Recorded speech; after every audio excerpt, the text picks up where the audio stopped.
DSNesmith, The Age of Wings and Steel. Read by Strangest Amethyst. Chapter 5.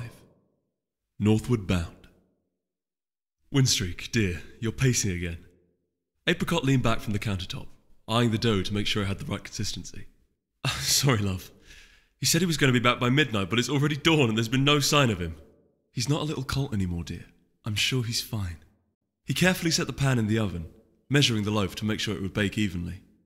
Windstreak sighed, her wings aflutter.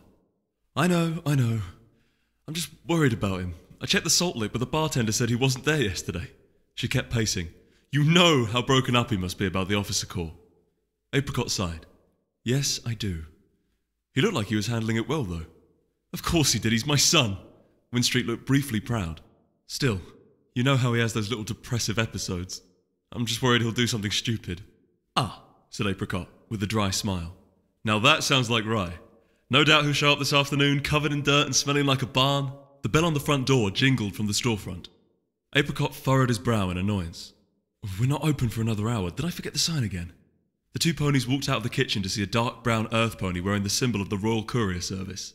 The courier wore 2 saddlebags stuffed with scrolls. I doubt he's here for pastries, love, whispered Apricot. It's probably for you. Windstreak nodded grimly and approached the courier. Are you Captain Strudel? He asked. She nodded, and he reached into one of his saddlebags to pull out a scroll. Captain, my apologies for intruding. This is for you. He handed her the message.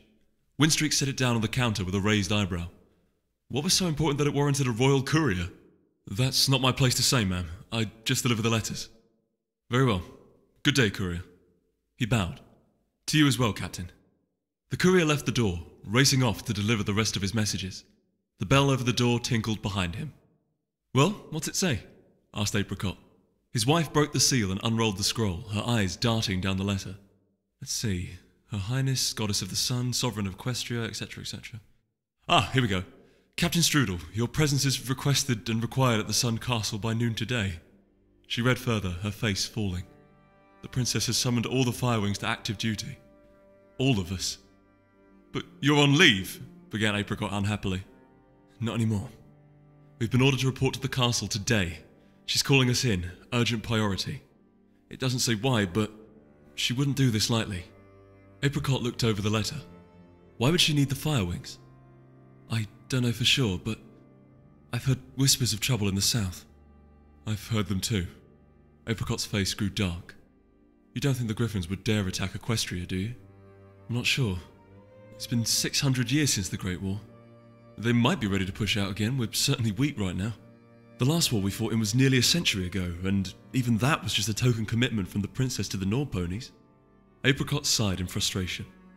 So much for our plans. Windstreak looked miserable. I'm so sorry, love. I know we were going out to Lake Alazure this month, but this is more important. Yes, he sighed, giving her a sad smile. Equestria comes first. He gave her a hug. Go save the world, honey. She smiled with teary eyes. I love you. I'll write if I can, but don't be surprised if I can't send any letters for a while. The last time we all got put on duty like this, I was assigned all the way out in Cloudsdale for half a year. She sighed again. Oh, and one more thing. If Rye isn't back by this afternoon, you'll look for him, won't you? Of course. But I expect he'll be back before then. I hope so. I'm sorry, I need to go right away. The letter was very clear. Don't worry about it. I'll finish setting up today. The two shared a kiss, and Windstreak turned to leave. Oh, remember to get that loaf out of the oven. I will. The bell jingled, and she was gone again. Apricot sighed and looked down at the letter. He knew his wife loved the firewings, but he hated it whenever her duty took her away from her family. Regretfully, he began to dust off the counter before the bakery opened for the day. The bell rang again. Forget something? He asked, looking up. The pony in his shop was not a blue Pegasus, however, but a pink earth pony. Oh, hello, Cranberry. I thought you were Windstreak. Hello, Apricot, said Cranberry cheerfully. Is Rye back yet? No, said the baker. I haven't seen him since yesterday afternoon. Oh yes, I met him at the marketplace. Apricot's heart eased a little. His son hadn't vanished off the face of the earth then. Perhaps Rye was just hiding somewhere in one of his funks. No need for concern. Still, if you see him, tell him to come back home right away. His mother and I are worried about him. Sure then, said Cranberry. I know you're not open yet, but Apricot smiled knowingly. Here, He pushed a fresh muffin over the counter. "Thanks," Cranberry mumbled around a mouthful of pastry. "Well, I'll see you later." She left the store, ringing the bell for the 5th time that day.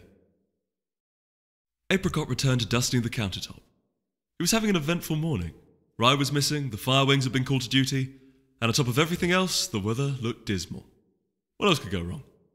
He sniffed the air, smelling a faint burning scent. His eyes shot open. "Oh, horse apples, the bread!" He dashed for the kitchen, opening the oven and choking on a cloud of thick black smoke. Rye woke from a disturbing dream, filled with feathery wings, claws, and blood. His eyes snapped open, and for a moment he was horribly confused. He lay in a small bedroom that was clearly not his own. The carpet was a soft red, and the walls were not wood, but smoothly chiselled stone. A rack of cloaks stood next to the door. Beams of morning light shone in through a small window on the wall to his right. Where was he? Suddenly the memories of the day before came flooding back. He lay quietly in the bed for a while, thinking about the strange turn of events that had befallen him. How did I go from walking through the marketplace to travelling on a quest to save Equestria? He'd become a royal representative overnight, it seemed. He just wished he knew what he was getting into. There was a knock on the door. Rye rolled out of bed, untangling himself from the sheets. "Come in," he called. The door opened to reveal the red Pegasus from yesterday. The firewing stepped inside, scowling. "Are you ready yet? You've been in bed all day." "Sorry, I wasn't sleeping very well." Rye shook his head to clear away the last few smoky visions of the dream. While he got his bearings, Inga dumped a pair of saddlebags at the foot of his bed. The Pegasus was dressed in a brown cloak, with the hood pulled off and around his neck. The bright, polished armour he'd worn the day before was packed tightly away in his bulging saddlebags. He grunted irritably at Rye. "While you were getting your beauty rest, I took the liberty of packing our supplies. We've got enough food to last us a week and a half. We should reach the halls of the Thanes by then. I've got the tents and the sleeping pallets rolled up in my bags. Get yours on, it's nearly time to go." Rye nudged the saddlebags up and over his head, nestling them onto his back. "What did you put in these rocks?" Inga rolled his eyes. "Food, a canteen, and a heavy cloak. You'll need it for the mountain pass and the land beyond." Hesitantly, he added, "And inside the right bag are copies of the treaty." Rye swallowed nervously. Maybe you should carry those." The firewing shook his head. "It is the princess's express wish that you alone carry the documents." He gave a disapproving snort. "I'm sure she has her reasons." Rye pulled a light cloak off of the rack and threw it around his neck. "Before we go, I'd like to stop in at my parents' house. They should know I'm leaving." "The princess told me that she would take care of that. We cannot afford the delay, Pegacorn. We're leaving immediately after we talk to Her Majesty. If you ever finish getting dressed, that is." Rye pulled the hood over his head. It worked nicely to conceal his horn. "Let's go." They left the bedroom, travelling through the castle. It was a maze of passageways, but Inga led him on without hesitation. They came at last to the council chamber, wherein Celestia's throne resided. She sat alone in the empty room, lifting her head as they approached. "Ah, my faithful servants. Rye, Inga, welcome." She smiled at them both, and Inga bowed. He kicked Rye with a back leg, and the Pegacorn quickly followed suit. "How did the council meeting go?" asked Inga. The princess sighed. "About as well as usual. Nothing useful got done, but at least Celerity and Emmett haven't started firing spells at each other. Yet. I haven't told them about Dawn's report.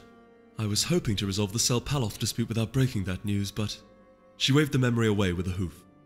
"It's unimportant. Leave convincing them to fight the Griffins to me. Your task is to find the Thanes, give them the treaties, and bring back an army of Nord ponies to help us fend off the southern invaders." "We will not fail you," said the firewing, saluting. Celestia beckoned them both closer. Her voice dropped lower and her expression grew serious. "The journey to Sleep Nord is not an easy one. I expect you will both face many difficulties before you reach the halls of the Northern Lords. Stay true to your mission, and above all, stay true to each other. You may find that in your hour of desperation, the only light you can find will be your friendship. Keep each other safe." Inga looked pained at the thought of calling Rye a friend, but said nothing. Rye simply nodded his head. "We'll remember." The princess beamed at the two of them. "Then good luck to both of you. May the sun guide you through the days, and the moon guard your steps at night." Inga took that as a dismissal and turned to leave the chamber. Rye lingered behind, unsure of what to say. He looked up at the princess. She gave him a smile as warm as the sun. "Don't be afraid, Rye. The world always seems darkest just before the sun rises. I should know." She laughed, a tinkling sound that warmed Rye from his hooves to his wingtips. Your path will not be easy or short, but you have the strength to make it through, even if you do not yet realize it. Always remember, Rye Strudel, your friends are your greatest strength. You may meet many more on your travels.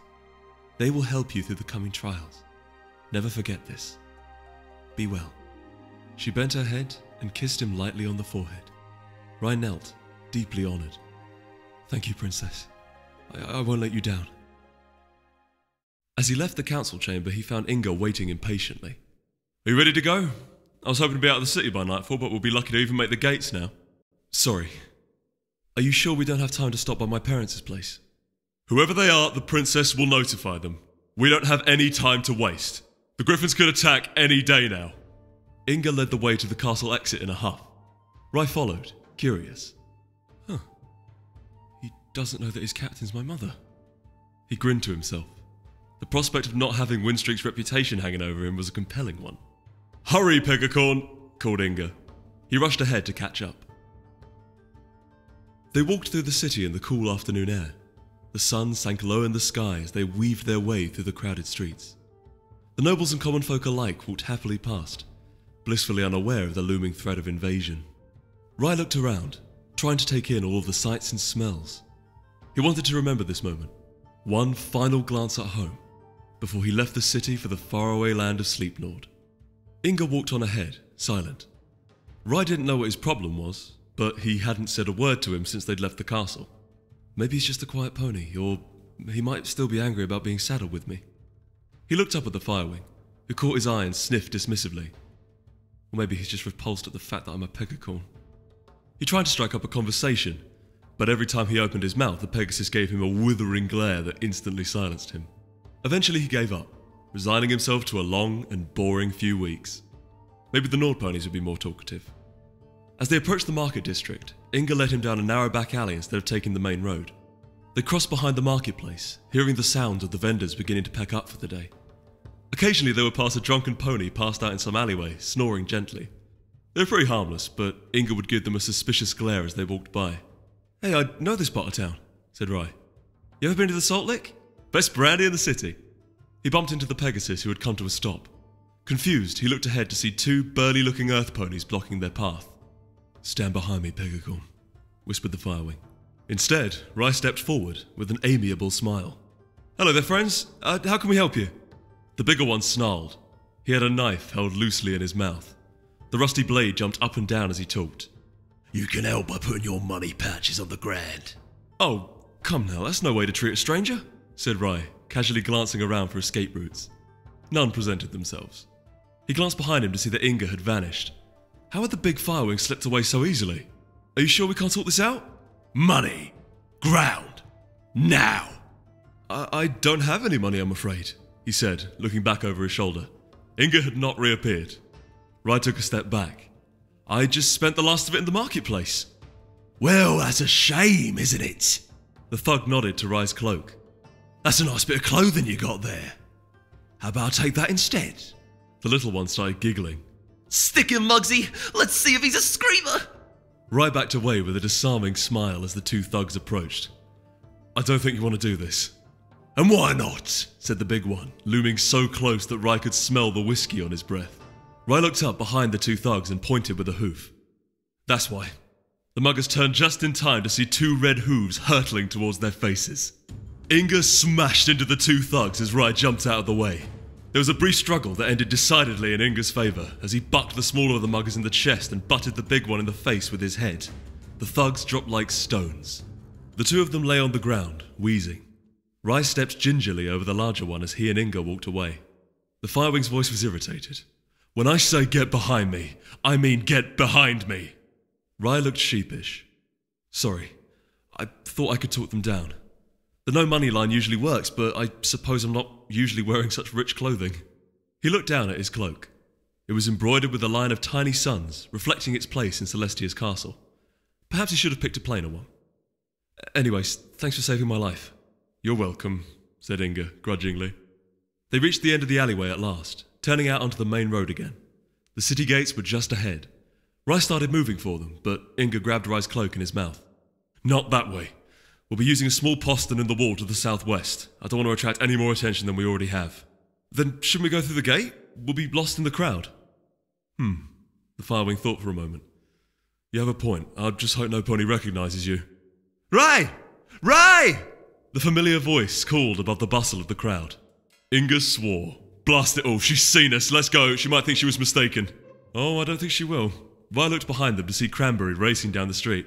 Rye! Hey, wait up! Cranberry galloped up to them, breathing heavily.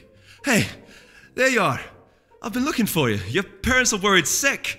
I thought maybe you were out in the salt lick again, but... She suddenly noticed Inga. Who are you? Rye put a hoof up to slow her down.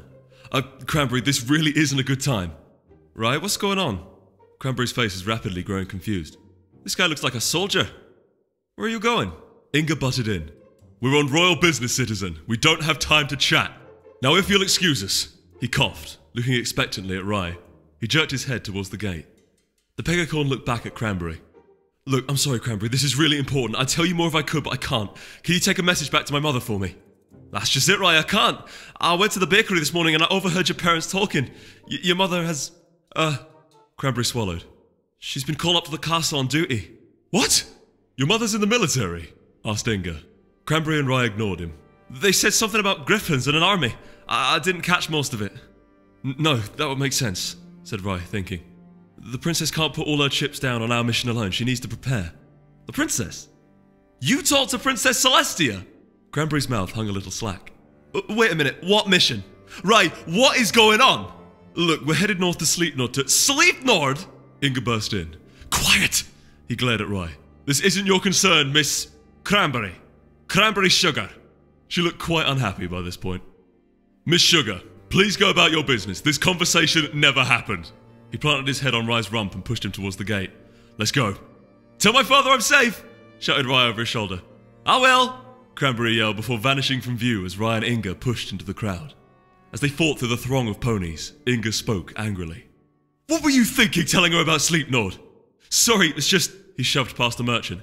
Cranberry loves this sort of thing. It's really her that should be going on this trip, not me. Inga rolled his eyes. Civilians. He shook his head. Sisters preserve us.